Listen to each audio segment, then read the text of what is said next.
So we're with John Rock at the Undergraduate Research Conference.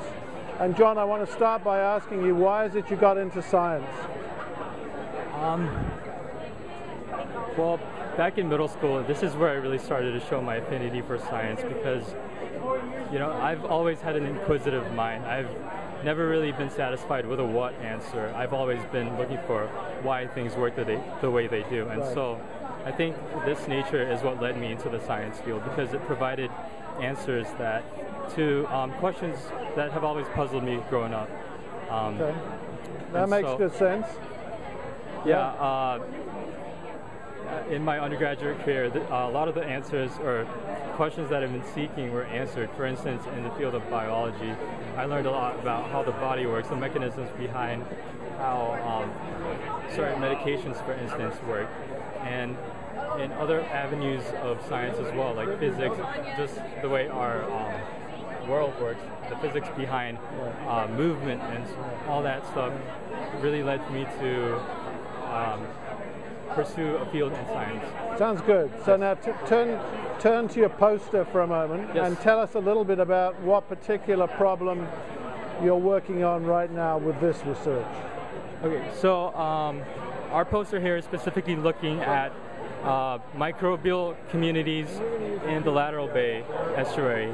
And the two groups of microorganisms that we're really interested in are the methanotrophs, which consume the methane, and the methanogens, which are producers of methane. Now, these microorganisms are really important for influencing the dynamics of the methane in the methane cycle and ultimately the carbon cycle. So this is very important from a climate perspective. And so our objective was really to find a link between these microorganisms and the biogeochemistry of the Columbia River estuary system because it's very unique in that freshwater and brackish water mixed together, and so it provides a unique environment for these microorganisms to thrive in. And so we looked at these microorganisms using molecular techniques. We targeted two genes of interest. This would really be the MCRA gene for the methanogens because this is a gene that encodes for an enzyme that allows methanogens to produce methane from organic matter. And alternatively, we targeted the PMOA gene for methanotrophs because this is the gene that encodes for an enzyme that allows methanotrophs to convert methane into methanol. And so our results show that there was an abundance of methanotrophs in the water column based on their PCR amplification.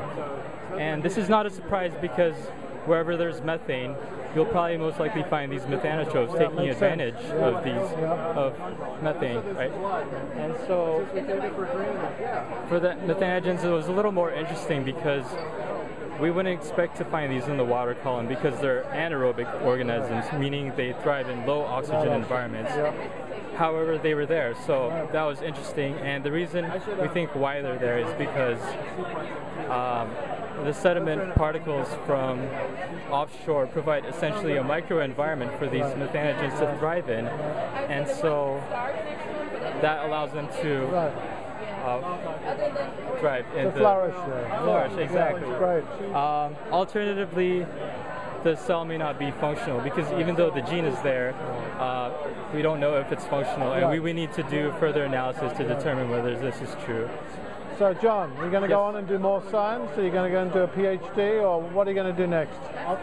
Well, ultimately, my goal was to get into pharmacy school, and I've already applied to pharmacy school.